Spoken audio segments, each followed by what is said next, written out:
আচ্ছা, কখনো কি মনে হয়েছে একটা রোবটের হাত মানে ঠিক কতটা নিখুঁতভাবে একটা নরম জিনিস ধরতে পারে? হুম। আবার ধরুন, দরকার পড়লে বেশ ভারী কিছুও কেমন অনায়াসে তুলে নেয়। হ্যাঁ, এটা বেশ অবাক করার মতো। প্রায় আমাদের নিজেদের হাতের মতোই ভার্সেটাইল, তাই না? এটা কিভাবে সম্ভব হয়? খুব ইন্টারেস্টিং প্রশ্ন। দেখুন, রোবটের এই যে দক্ষতা, এর রহস্যটা আসলে লুকিয়ে আছে দুটো মূল জিনিসে। কি কি? একটা হলো এর হাত, মানে যাকে আমরা টেকনিক্যালি বলি এন্ড এফেক্টটা। ও আচ্ছা, এন্ড এফেক্টটা। আর দ্বিতীয়টা হলো সেই হাতটাকে চালানোর পদ্ধতি, মানে রোবট কন্ট্রোল সিস্টেম। বোঝা যাচ্ছে। তাহলে আজকের এই আলোচনাটা আমরা রোবোটিক্সের এই দুটো গুরুত্বপূর্ণ দিক নিয়েই করব, তাই তো? একদম। আমাদের কাছে এস.কে সাহার বইয়ের কিছু অংশ আছে, সেখান থেকে আমরা বিষয়গুলো একটু গভীরে গিয়ে বোঝার চেষ্টা করব। ঠিক। বিশেষ করে মেকানিক্যাল ইঞ্জিনিয়ারিংয়ের ছাত্রছাত্রীদের জন্য এটা খুব কাজের হবে আশা করি। অবশ্যই। আমরা তাহলে দেখব অ্যান্ড এফেক্টরের রকমফের, তার ডিজাইন, কতটা বল লাগবে তার হিসেব, আর রোবটকে ঠিক পথে চালানোর কৌশলগুলো। খুব ভালো। তাহলে অ্যান্ড এফেক্টর দিয়েই শুরু করা যাক। হ্যাঁ, সেটাই ভালো হয়। আচ্ছা, অ্যান্ড এফেক্টর হলো মানে রোবট আর্মের একদম শেষ প্রান্তের অংশটা। হাতের কবজির পরের অংশটার মতো। অনেকটা তাই। এটাই আসলে পরিবেশের সাথে সরাসরি ইন্টারঅ্যাক্ট করে। মানে কোনো জিনিস ধরা বা কোনো যন্ত্রাংশ লাগানো এই রকম কাজগুলো করে। তার মানে এটাই রোবটের আসল কাজের হাতিয়ার। একদম। নিশ্চয়ই কাজের ধরন অনুযায়ী এর চেহারা বা গঠনও পাল্টায়। ঠিক ধরেছেন। অনেক রকম হয়। যেমন ধরুন মেকানিক্যাল গ্রিপার। Mechanical gripper. হ্যাঁ, এটা অনেকটা মানুষের আঙুল বা ধরুন সাঁড়াশির মতো। মানে যান্ত্রিক চাপ দিয়ে জিনিস ধরে। ও আচ্ছা, যেমন আমরা প্লায়ার্স দিয়ে কিছু ধরি ওরকম। একদম ওই রকম। খুব কমন এটা। বেশ পরিচিত উদাহরণ। আর অন্য কি কি ধরনের আছে? এরপর আছে ধরুন ম্যাগনেটিক গ্রিপার। ম্যাগনেটিক, চুম্বক দিয়ে। হ্যাঁ, চুম্বকের শক্তি ব্যবহার করে লোহার মতো মানে ফেরোম্যাগনেটিক জিনিস তোলে। যেমন ধরুন গাড়ির কারখানায় ভারী লোহার পাত সরাতে এটা খুব কাজে দেয়। ইন্টারেস্টিং। আবার ধরুন ভ্যাকিউম গ্রিপার।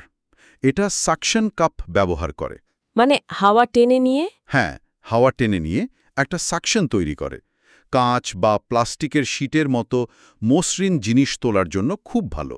অনেকটা ভ্যাকিউম ক্লিনার যেভাবে ধুলো টানে সেই রকম। বাহ, মানে এক এক কাজের জন্য এক এক রকম ব্যবস্থা। আর কিছু? আরেকটা আছে অ্যাডহেসিভ গ্রিপার। আঠা দিয়ে। হ্যাঁ, মানে আঠালো পদার্থ ব্যবহার করে। খুব হালকা জিনিস, যেমন ধরুন কাগজের টুকরো বা কাপড়ের অংশ, এগুলো তুলতে পারে।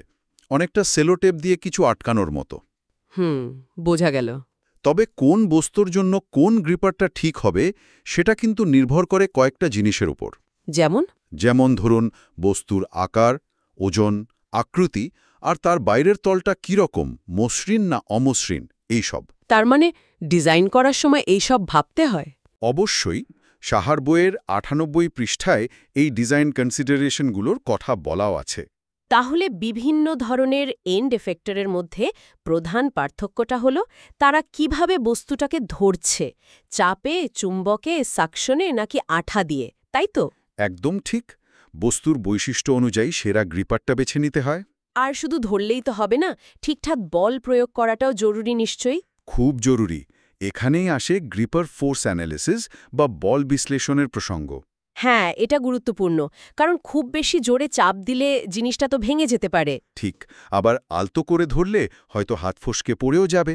যেমন আমরা একটা ডিম খুব সাবধানে ধরি, কিন্তু একটা ইট তুলতে অনেক বেশি বল দিই। চমৎকার উদাহরণ।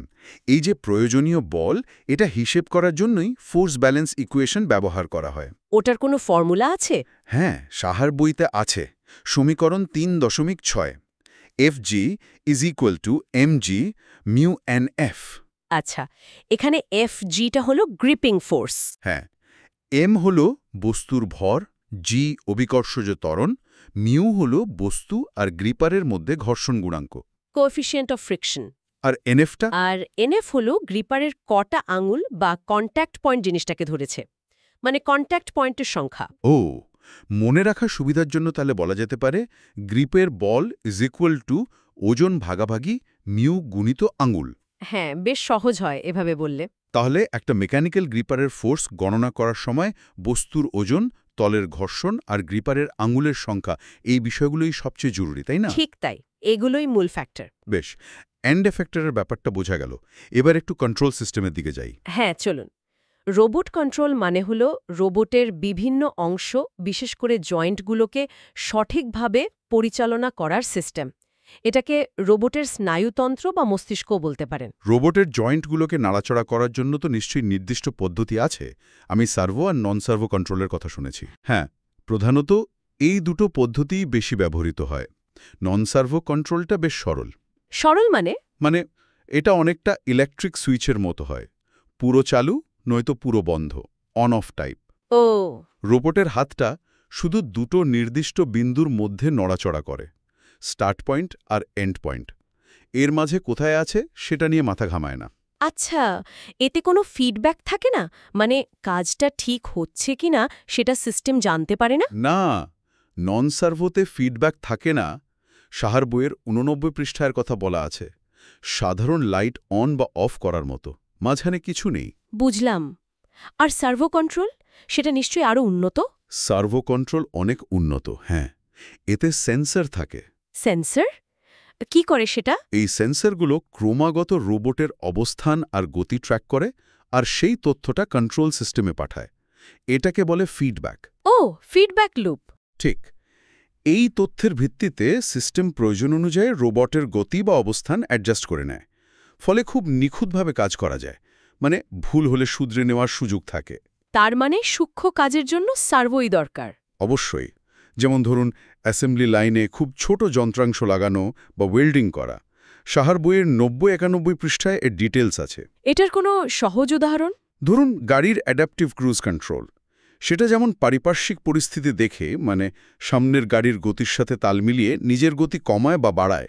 সার্ভো অনেকটা ওই রকম ফিডব্যাকের উপর চলে। তাহলে সার্ভো আর নন সার্ভো কন্ট্রোলের মধ্যে নির্ভুলতার প্রেসিশনের দিক থেকে মূল পার্থক্য হল ফিডব্যাকের উপস্থিতি বা অনুপস্থিতি। একদম। সার্ভো ফিডব্যাক ব্যবহার করে বলেই অনেক বেশি প্রেসাইজ হয়। আচ্ছা, আর অ্যাডাপটিভ বা অপটিমাল কন্ট্রোল বলে যেগুলো আছে, সেগুলো কি? ওগুলো আরও অ্যাডভান্সড। ধরুন, রোবটকে এমন জিনিস তুলতে হচ্ছে যার ওজন বা আকার প্রতিবার পাল্টে যাচ্ছে, বা কাজের পরিবেশটাই বদলে যাচ্ছে। তখন অ্যাডাপটিভ কন্ট্রোল সিস্টেম রোবটকে ওই পরিবর্তিত পরিস্থিতির সঙ্গে মানিয়ে নিতে সাহায্য করে। সে নিজে নিজেই তার প্যারামিটার অ্যাডজাস্ট করে নেয়। মানে অ্যাডাপ্ট করে নেয়। হ্যাঁ। আর অপটিমাল কন্ট্রোল নিশ্চিত করে যেন রোবট কাজটি সবচেয়ে ভালোভাবে করে। সবচেয়ে ভালোভাবে মানে? ধরুন, সবচেয়ে কম সময়ে বা সবচেয়ে কম শক্তি খরচ করে, অর্থাৎ সবচেয়ে এফিশিয়েন্ট পথে কাজটা সম্পন্ন করে। এগুলো বেশ জটিল কন্ট্রোল স্ট্র্যাটেজি। সাহার বইয়ের শেষের দিকে 841 ও 850 পৃষ্ঠার আশেপাশে এগুলোর ধারণা দেওয়া হয়েছে। বাহ, তার মানে পরিস্থিতি যত জটিল হচ্ছে, কন্ট্রোল সিস্টেমও তত বুদ্ধিমান হচ্ছে। ঠিক তাই। তাহলে আজকের আলোচনায় আমরা রোবটিক্সের দুটো খুব জরুরি ভিত্তি নিয়ে কথা বললাম। হ্যাঁ, প্রথমত রোবটের হাত বা এন্ড এফেক্টর, যেখানে আমরা দেখলাম এর বিভিন্ন প্রকার মেকানিক্যাল, ম্যাগনেটিক, ভ্যাকুয়াম, অ্যাডহেসিভ। আর দেখলাম কোনো জিনিস ধরতে কতটা বল লাগবে তার হিসেবটাও জরুরি। ঠিক। আর দ্বিতীয়ত, রোবটকে পরিচালনার পদ্ধতি। সেটা সহজ নন সার্ভো কন্ট্রোল থেকে শুরু করে নিখুঁত সার্ভো কন্ট্রোল। একদম। এমনকি পরিবর্তনশীল পরিবেশে কাজ করার জন্য অ্যাডাপটিভ কন্ট্রোল, আর সবচেয়ে কার্যকর পথে কাজ করার জন্য অপটিমাল কন্ট্রোল সম্পর্কেও জানলাম আমরা। একদম। দেখুন, রোবোটিক্স কিন্তু শুধু আজকের প্রযুক্তি নয়, এটা ভবিষ্যতের পথ দেখাচ্ছে। নিঃসন্দেহে। ভারতের ম্যানুফ্যাকচারিং বলুন, অটোমেশন, স্বাস্থ্য পরিষেবা, এমনকি মহাকাশ গবেষণাতেও এর ভূমিকা কিন্তু দিন দিন বাড়ছে। সত্যি, আজকের এই যে মৌলিক ধারণাগুলো, এগুলো ভালোভাবে বোঝাটা কিন্তু ভবিষ্যতের কর্মজীবনের জন্য একটা দারুণ শক্ত ভিত্তি তৈরি করে দেয়, তাই না? অবশ্যই। প্রযুক্তি তো খুব দ্রুত বদলাচ্ছে, তাই আমার মনে হয় শেখার আগ্রহ আর নতুন জ্ঞান অর্জন করার মানসিকতাটা সব সময় বাঁচিয়ে রাখাটা খুব জরুরি। একদম ঠিক কথা। এই রোবোটিক্সের বিশাল জগতে কিন্তু অবদান রাখার অনেক সুযোগ অপেক্ষা করছে আগামী প্রজন্মের ইঞ্জিনিয়ারদের জন্য।